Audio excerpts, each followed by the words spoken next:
So for today's interview on the mastermixdj.com site, my guest is a remixer and producer and DJ and musician who's been with Mastermix for a number of years. He's actually quite an entrepreneur and a very creative individual.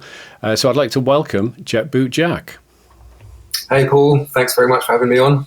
Good to see you. So, Adriel, Jet Boot Jack, very warm welcome to you. And it's not a welcome to Mastermix. You've been, you were Mastermix's initial flagship producer from day one of that kind of concept, really. So, the purpose of the chat today is for really everybody who may not be aware of or fully aware of your background, how you became Jet Boot Jack, your creative life, your business life. So I'd just like to dig deep on a few questions with that, if I may. And first of all, my initial question would be, what birthed Jet Boot Jack? What was Adriel left before becoming Jet Boot Jack? Was there a transitionary persona? You know, how did you become this individual? Yeah, well, I was producing and DJing from a fairly young age under sort of various names and guises. Mostly this was in vinyl days, vinyl releases. Mostly disco house. I did do a bit of hip hop in the 90s. But yeah, kind of found my feet with disco house, I felt. And I started making bootleg remixes for my own sets, my own DJ sets. And then I just, saw how well they were performing on the dance floor. And I thought, you know what, let me try and put them out there and share them with other DJs and with the world and see what kind of reaction they get. And I kind of wanted to create a whole new persona for these projects, for specifically the kind of remixes. And I came up with Jet Boot Jack because it is a computer game. Thank you. It's a computer game from the 1980s. It was on, I think, Amiga and Amstrad and all those early formats. And it was a music-based computer game. It was about someone trying to collect music notes and records and stuff. But he was kind of like a superhero character. And I liked the name because it was like Jet Boot Jack, like boot as in bootlegs and jet as in sort of, make them quickly, and Jack as in kind of jacking, like jacking house, but also kind of jacking beats and stuff. Yeah. So I thought it was a good fitting name, and I kind of wanted it to be almost like a sort of superhero alter ego, where I had this other thing going on that I actually kept pretty separate from my my own personal life. I didn't put my real name on things for a long time, and didn't use any photos of myself or anything, just to see how it would do just on the basis of the music alone. And it took off pretty quickly. I mean, it was, SoundCloud was the main platform, and I kind of made a decision that I would put out one remix a week every Tuesday. Booty Tuesday, I called it. And the concept behind that was just content. I just wanted, consistent content that I knew DJs would appreciate. And I thought, if they find me, if they like one remix, then chances are they'll like a lot of the other ones as well. And hopefully they'll want to follow and pick up the remixes as they were released.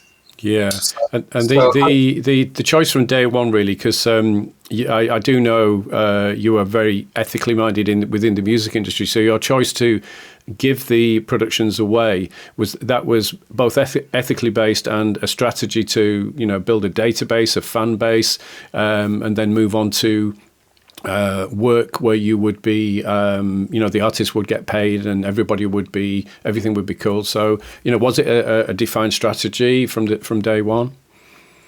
It was a strategy, but I had no idea whether it would work or not.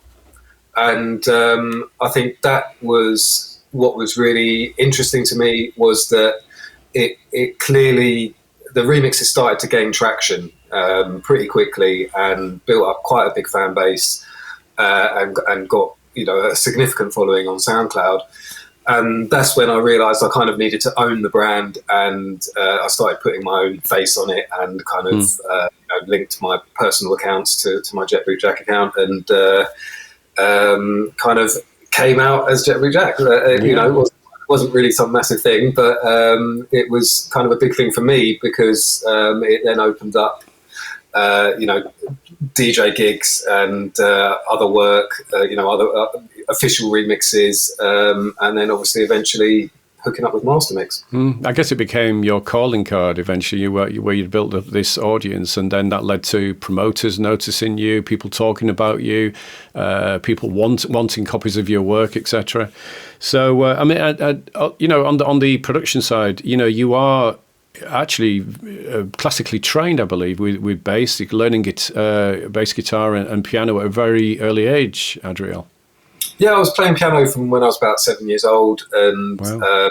Kind of exclusively classical piano, and that gave me a really good grounding, kind of learning music theory with classical music. I think it's you can learn music theory with anything really, but I think when you learn it with classical music, it's I don't know. It's the fundamentals, isn't it? It's the foundation of music, really. And then I moved into kind of clarinet when I was about 10 or 11, and so that's when I found jazz, and that kind of opened up a whole other world where you'd kind of learnt the rules, and then you had to learn how to bend them. And then I got into bass guitar, and that was what really changed everything for me, because suddenly I could play along with the sort of music that I liked, the sort of music I was listening to, which was predominantly kind of funk and rock and soul and reggae. So I started being more interactive with music, and obviously also could then start joining bands and stuff, which I did, and jamming with people, and it was just a great sort of musical education, which stood me in good stead for when I started DJing and then producing.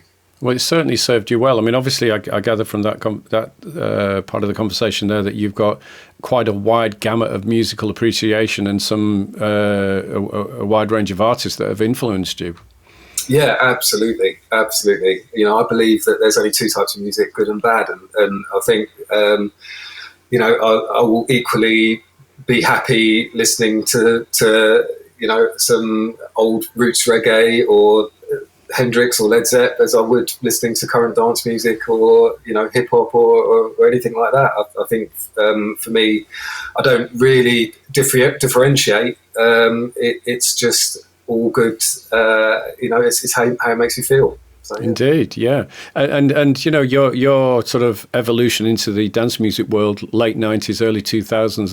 Of course, that was the sort of cusp of production evolution from traditional mixing desks, external hardware gear, computers that didn't have much hard drive space and processor speed.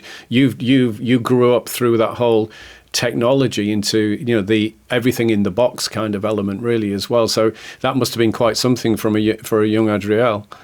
Yeah, it really was. I mean, the first production setup I got was an Atari with an Akai sampler and a Juno sound module, and all this bulky kit, which took a bit of getting your head around, but it was great fun, and it kind of almost bridged the gap a little bit between my training in live music and production, because you're still dealing with what are essentially instruments. A sampler is an instrument. So then when it all went in the box and was all became more about sort of plugins and what you can do all within the computer. It really helped to just open things up for me, really, and just made it so much simpler and more straightforward, really, just to get your ideas down and out of your head and onto the onto the screen. And how about now, Adriel? Do you maintain an amount of hardware gear in your studio, or are you completely in the box these days? So I have to say I'm completely in the box. Nothing wrong with that. Yeah, I completely appreciate the kind of respect and reverence that people have for physical kit. There's a lot to be said for all those classic modules and obviously a lot of amazing music that was made on them throughout the years. But it's just so much simpler and more time effective to do everything on a computer. And a lot of the classic synth hardware is emulated quite scarily accurately, isn't it? Absolutely, yeah. There you go, yeah. So influences then, Adriel. DJ influence icon, production, remixing influence icon for you. Yeah, I mean, a big thing for me was, so with DJing, I kind of transitioned through genres as the scene developed. So when I started DJing, it was jungle and garage and hip hop as well, and kind of, as I say, transitioned through those in terms of whatever people wanted me to play in clubs and bars. Whatever was the most sort of popular music at the time. But it was really when I've always been a fan of Notting Hill Carnival, and I would always go to Notting Hill Carnival as a teenager. And again, I would, depending on what year it was, I would have gone to see a jungle sound system, and then I would have gone to see a garage sound system, and always a bit of reggae as well, dub reggae. But it was when I discovered Norman J at Carnival and his legendary Good Times sound system, where he would DJ from atop a double-decker bus. That's when he really opened my eyes to open format DJing. And that was the first time I'd heard a DJ really play so many different genres within, from here to here kind of thing. Yeah, within a few hours, which just really opened everything up for me. And that kind of coincided with the rise of bar culture in Camden and in Soho, and I've kind of found myself DJing in those sort of venues where I could play. They could accommodate open format sets. So I kind of moved towards that, and so Norman has been a huge influence on me. And I'm very pleased to say that I've now DJed with him a couple of times. He's regularly plays my tracks, and I've had a few little chats with him, and he's very complimentary of my stuff, and he knows exactly how much he means to me. So wonderful. They say never meet your heroes, but obviously yours was a very good experience. Oh man, yeah, absolutely. Yeah. And it was always my dream to have Norman play my tracks, and so to hear him do it is always quite a thrill. Wonderful. Yeah. And on the production side, is there a Norman J on the production side for you? So I think with production, it's a much wider range of influences. I think we probably have to get into sort of specific genres and kind of pick producers from those genres. Okay, well, let's say the remixer that sparked Jet Boot Jack's style, or that's genesis a good one. of. Yeah, absolutely. So there are loads of producers who produce original content that I'm massive fans of, and have been a huge influence. But with the remixing, it really was the Reflex that that opened everything up in terms of remixing. As I say, that period when I was DJing in bars and clubs, open format, that's kind of when I discovered Reflex's work, and I hadn't heard anything like that, where someone was remixing from stems, and it was kind of all about the breakdowns, and not just about sticking a house beat over something. It was really, he was putting a lot of thought and effort into the arrangement, as well as the actual mixing. And that's when, you know, I loved what the Reflex was doing, but I kind of thought, well, I can do my own take on this. You know, I've always veered more towards, I'll say sort of more dance floor sort of stuff. You know, Reflex stuff's great, but I always prefer to have a bit of a chunkier beat, and you know, and I think because the Reflex keeps it quite authentic. It doesn't add or take. It's all about the arrangements and the extensions, isn't it? Really. Whereas, you know, I guess you took that, put your flavour on it, and ran with it. Yeah, and you know, I know one of the most important thing for you in your music production and DJing is fun. Yeah, absolutely. Fun is so important for me, and you know, I'm sure we'll get into what, you know, the other things that I do in my life, but fun is key for me across the board. And yeah, I just wanted to you know, I think Reflex, you know, he makes a real point of not adding any additional elements. If he does, it'll be a tiny little, you know, thing that he's added. He likes to only stick to what was originally in that original track. And for me, I kind of wanted to play around with it a bit more, add my own instruments, add my own drums, and so that kind of manifested itself in mostly horns, brass sections, string sections, and sort of funky disco guitars, and obviously live bass that I play myself. And that's where the musicality of your good self comes into play as well, to be able to arrange a string section in harmony or in a beautiful relationship with horns and other counter melodies and stuff.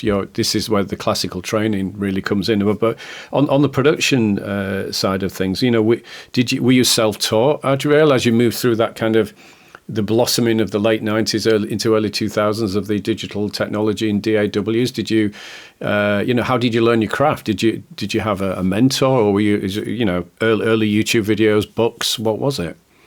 Well, it was definitely too early for YouTube videos, but yeah, I had a couple of people kind of throughout the years who were kind enough to kind of show me the ropes a bit. So yeah, I learned.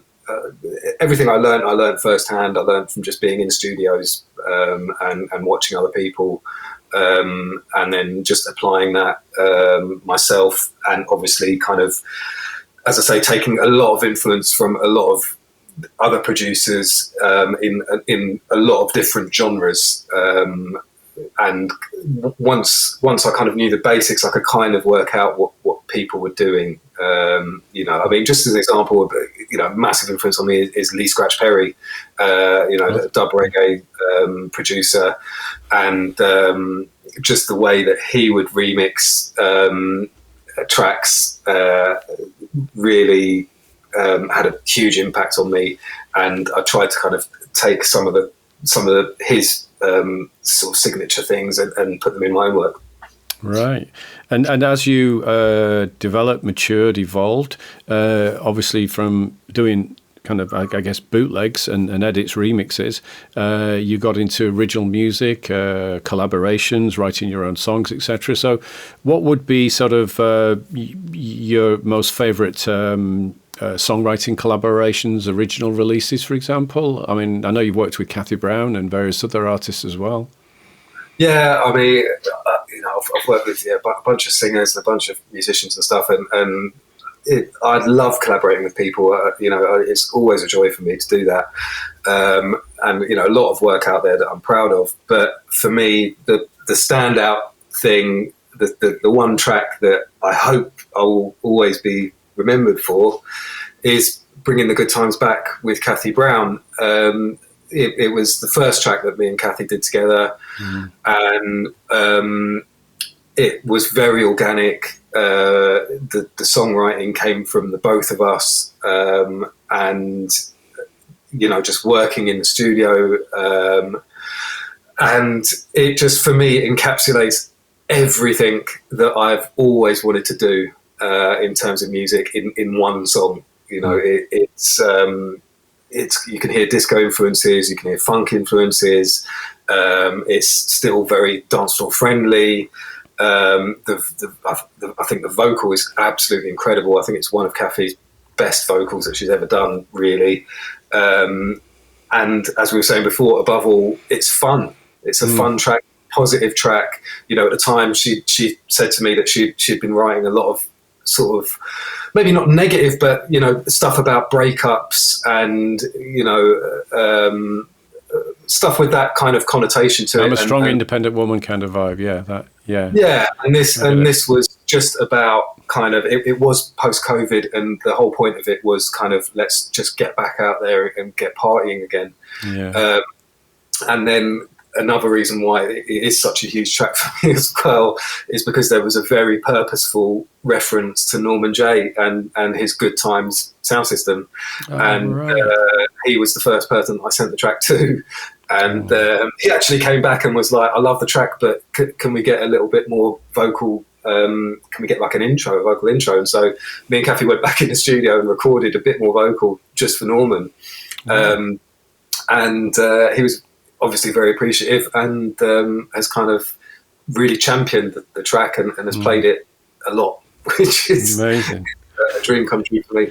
Yeah. Absolutely. But, you know, one shouldn't really pigeonhole you in the disco, funk, soul bag, Adriel, because you're really not scared to tackle mainstream pop, alternative stuff, more left field elements. You know, you're really not afraid to deal with that kind of genres, are you? Those genres.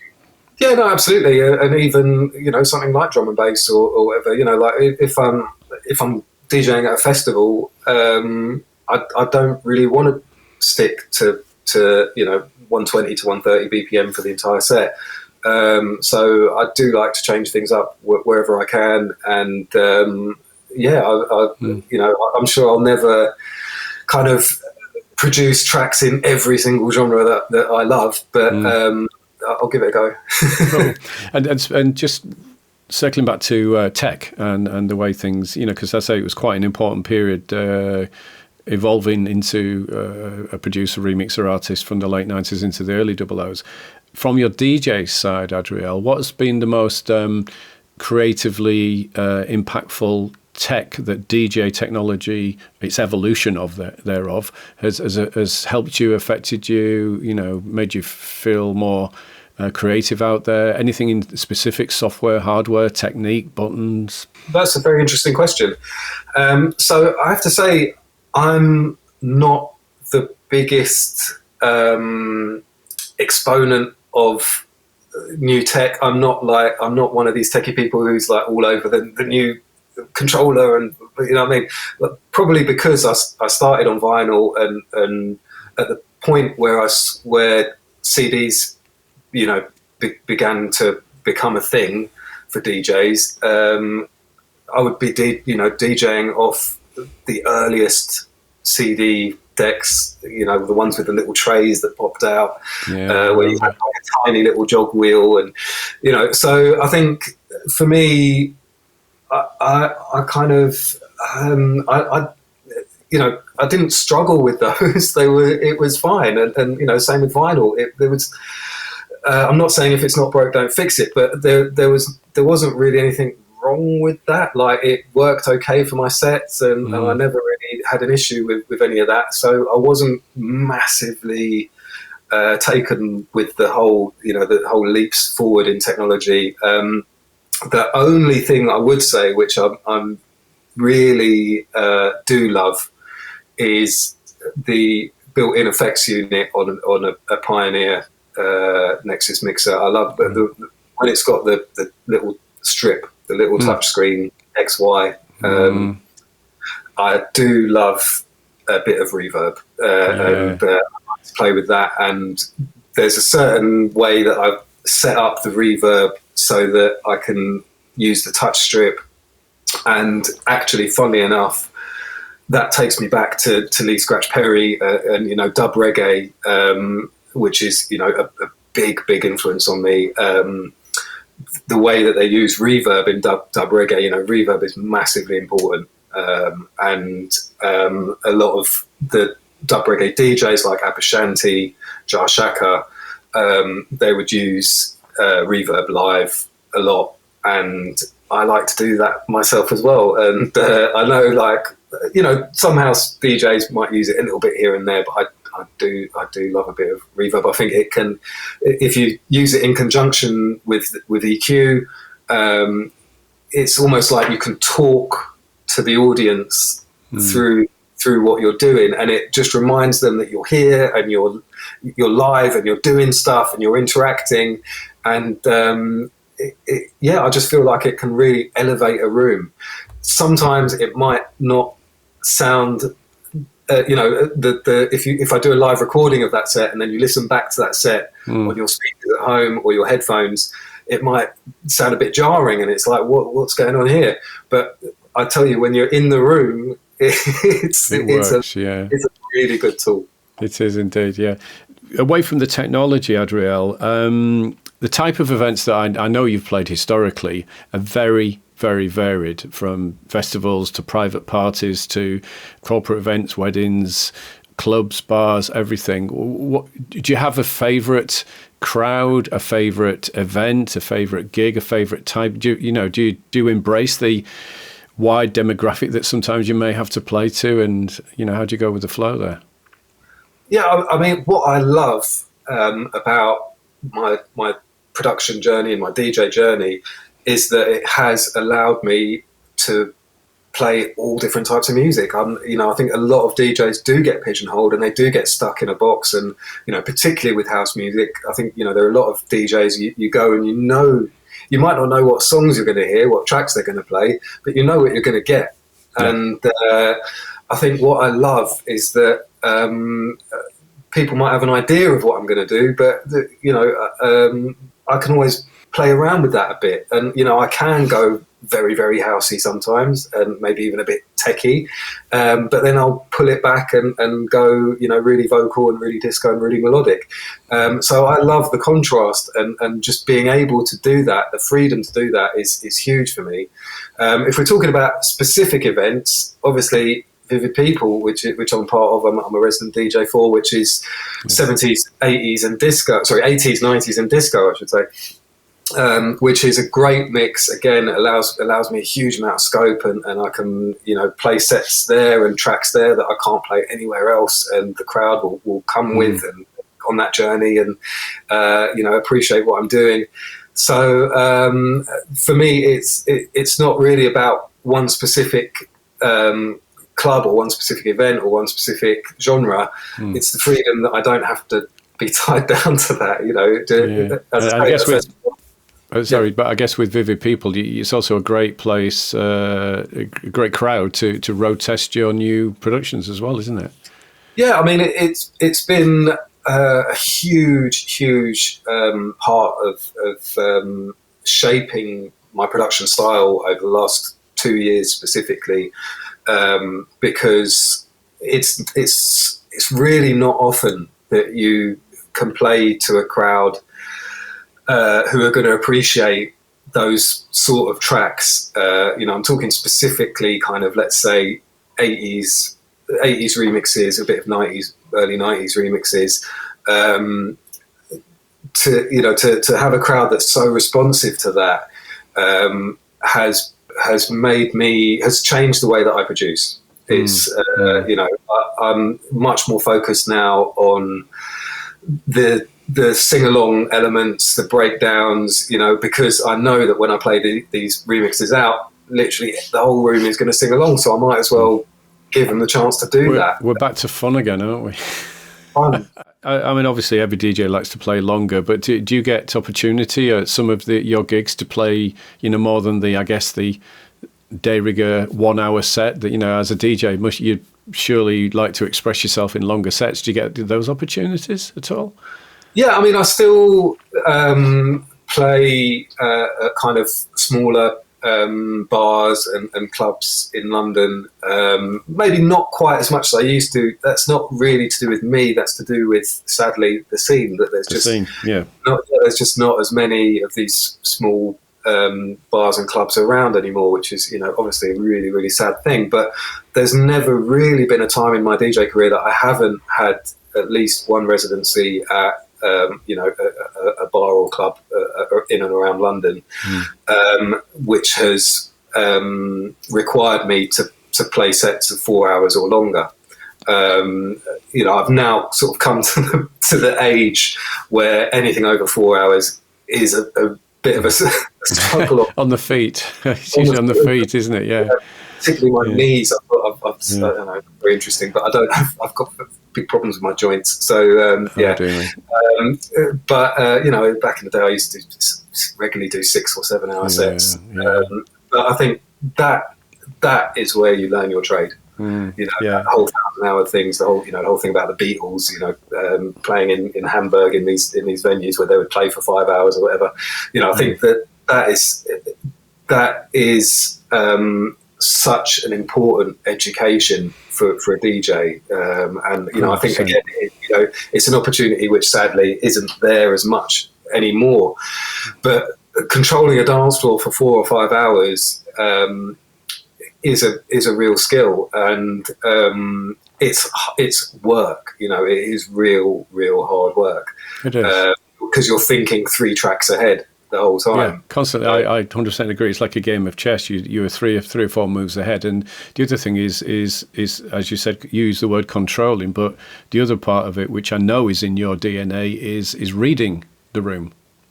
Yeah, absolutely. And I mean, what those years of experience playing to so many different and varied crowds has given me is the ability to read a dance floor, but also to read people.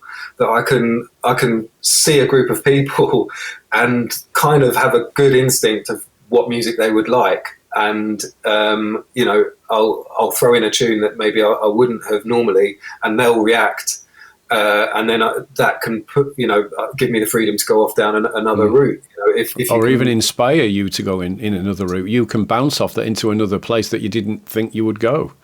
Exactly. Yeah. I think once if you can get one group of people in a if it's a smaller venue, if you can get one group of people dancing, then it can kind of rub off on everyone else, and they can start. I'll give you an example rather than talking in hypotheticals.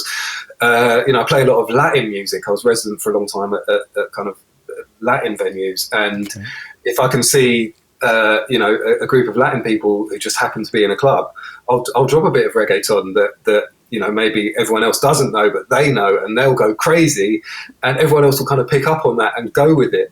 And it's the vibe. So it's great to be able to do that. So just stepping aside from the DJing and production side of life, quite a few people are aware, and for those who are watching who aren't, you are an incredibly busy screenwriter and director. Recent success would be, I guess, the Granite Harbour BBC series, which evidently I believe you co-created and write for. So what was the genesis of yourself as a screenwriter and director? When did this slot into the Jet Boot Jack timeline? Yeah, I mean, I got into it relatively late in life, and it was, again, very organic, where obviously my background in music, I started doing a bit of music journalism, writing about gigs and music releases for local newspapers, and I was getting published on a weekly basis, which gave me confidence to write. And then I just decided I wanted to write a screenplay, which was a TV comedy drama. And so I wrote this screenplay. It was the first thing I'd ever written. I knew nothing about the industry, and I just looked up the production companies who made TV shows that I liked personally myself, and found the addresses of their offices, and printed out copies of the script. And I literally went round in person to these offices and dropped off copies of the script. And obviously they all thought crazy. There's a thing called unsolicited material, which I didn't know about at the time, which is that production companies won't accept scripts unless they come from an agent. Obviously I didn't know about that, so I just did what I did. What was amazing was that one of the producers who I dropped a script off to actually optioned it, which means he bought it. He bought the script off me with a view to producing it, and that was a guy called Alan McKeown who produced Lovejoy and Birds of a Feather and Alf We Designed Pet and Jerry Springer the Opera. That name rings a bell. Yeah, really, really classic TV, and an incredible guy. And he just said to me, "You are a writer. You know, this is what you need to be doing." And to have someone of that, those credentials say that to me was a huge thing for me. Wow. And he really became my first mentor in screenwriting. And then from there, it was a real long journey to kind of get where I am now, which, involved learning the whole industry, learning the craft. I didn't have any education. I didn't go to film school or anything like that, anything writing related. So I really sort of took it upon myself to learn my craft and really kind of try and break into an industry which is near enough impossible to break into. Like it's about as close to impossible as you can get. It's so difficult to get into. And fair play for you, actually, having the kahunas, as it were, to just walk in and go, hey, here I am. I mean, I remember working in A&R in the sort of late 90s for Manifesto and Mercury Records, and people would just literally turn up reception with a cassette. And depending on their approach, whether they got through the receptionist, they might get through to, or sometimes people just, make you listen to them. But, when you find those golden moments, and they shouldn't be ignored, so fair play to that producer for seeing the talent there. Obviously, directing is a part of this as well. I understand the screenwriting process, but, when you're directing, do you go to a movie set, a TV set where they're actually filming? Do you go there and, right, I'm a director? Is that how it works? So the directing I don't do as much of anymore because the screenwriting has really taken over from that. What happened with the directing was that while I was trying to break into the industry as a writer, I found it was very, very difficult to get people to actually read your work. And 10 people work and it would sit on their desk for 6 months.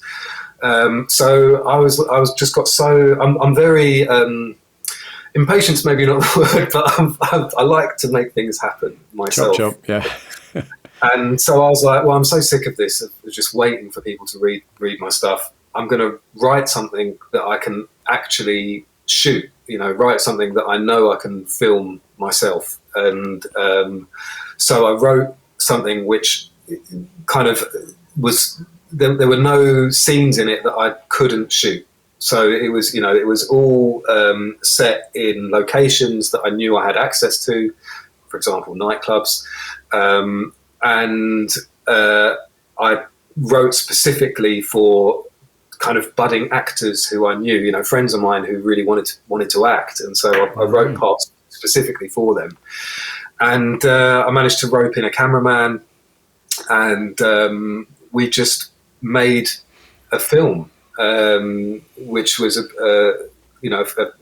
I'd never directed anything. I'd never done a short film. I'd never done, a music video. I'd never done anything. But no one else wanted to direct it. So I was like, well, I'll just direct it myself. So I just learned on the job. And I wrote it and then I directed it, but I also was doing the sound. I was also recording the sound. So I had the boom in one hand and the script in the other hand. Remixing it later in the evening for a Jet Boot Jack session, I would imagine. And shot this film in, it was 13 days of shooting, but kind of spread out across several months because, because I wasn't paying anyone, we had to do it all on weekends. Yeah. And so then we got the film in the can, and then no one wanted to edit it. So I had to edit it myself. I'd never edited anything. Wow. So I had to learn that software, which, luckily enough is actually very reminiscent of music production software. Cheers. So, it wasn't, it was a learning curve, but it wasn't the biggest learning curve. And so I edited the film. Again, I hadn't edited anything before, edited a feature film. And I then the whole purpose of this was that I wanted to hold a private screening and invite industry people, and then I could sit them down and say, right, watch this. You don't have to read anything. Just sit here for an hour and you'll know who I am and what I'm doing. And so I did that. I did a couple of screenings at Soho House. They've got a lovely little screening room. And I invited just everyone, and a couple of agents turned up, and some industry people, and I did get signed by an agent off the back of that, which was kind of the whole purpose of it. But also, what I wasn't expecting was I invited a couple of film festival people, and I knew nothing about film festivals either. I'd never even been to a film festival, and the film got picked up for a film festival. Amazing. And that was a big thing for me. It went on to screen at over 20 film festivals. It had its premiere in a film festival in New York City. It won an award at the LA Comedy Festival. It obviously meant I got to go to New York and go to LA and with the film and party, and it was just this amazing experience. And in fact, it was so much fun that I got the gang back together, and we made another 2 films over the next 2 years, pretty much specifically just so that we could do the film festival circuit again, because it was just so much fun. This is amazing. I mean, it's for what I'm here. I mean, I can feel your passion and energy here, and a couple of elements in play here. One is the absolute belief in yourself and what you can creatively achieve, then your ability to bring everybody together to make that a reality. But also, it seems quite obvious that you're very fortunate that you reside in London, because that's you would so need to be there, or in a city of that, LA, London, Paris, or whatever. But bringing all those people together, and the actual belief as well is that, well, if there's an element down the line that needs to be done, I'll just learn it, which is fantastic. I empathise and connect very closely with what you're saying, because in my early career it was that vision of what I wanted to achieve, and the belief in your own, without arrogance, just the belief in that you can do something, and you're single-minded focus on that. So bravo, fair play, Adriel. And so I mean, look, obviously with everything that you are, DJ, producer, screenwriter, etc., how do you manage your week? I mean, seriously, how you must be so regimented in your allocation of time for your week. It's actually kind of the opposite, where I don't know what is going to happen week to week, because with TV, you kind of just have to be ready. Like, TV's very, very slow. Everything moves very, very slowly. But when you are when you do get a call to action, when you there is something you need to do, people want it done yesterday. So I'm constantly waiting for an email to come in about something, which means, right, I have to drop everything now and focus on this. So what that means is it's more about prioritizing. That if I've got a deadline to meet or something like that, then it's all about the writing.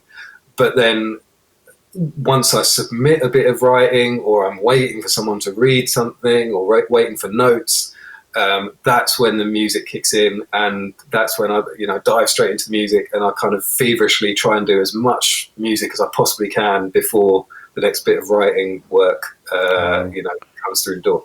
Or gig. Yeah. Indeed. And okay, so we're just jumping back to the music side of life.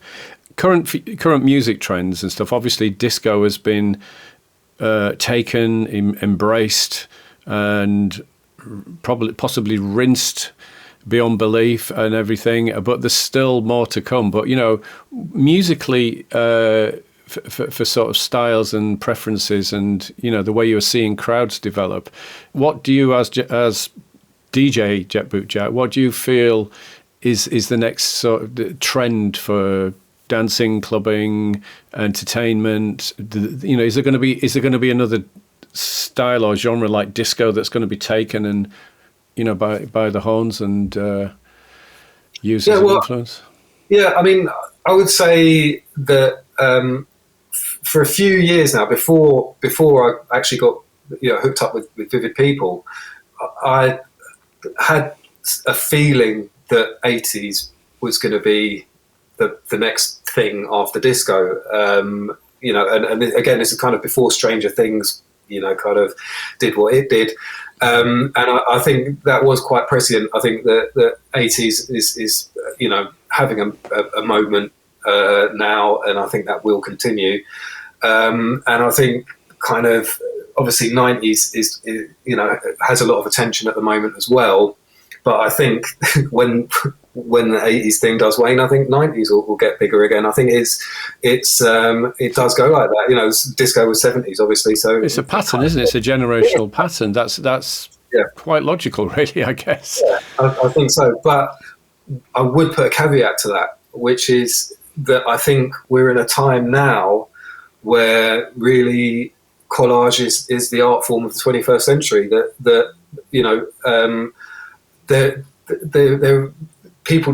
Younger people will not be pigeonholed in that way. They will like a bit of disco and a bit of house and a bit of 80s and a bit of 90s and a bit of rock and a bit of hip hop and hybrid everything. Yeah, and that's just accepted now. That no one expects you to be into just one type of music, and that is the huge difference that we've seen. I think particularly just in the last decade. That I think up until then, it was kind of a given that younger people would identify with one genre of music over all others, whatever that genre was for them specifically. Yeah. And that would influence everything. How obviously where they went out, but how they would dress, how they would speak. You could, particularly in the 90s, you could look at someone on the street and know exactly what music they were into. Yeah. And that has gone.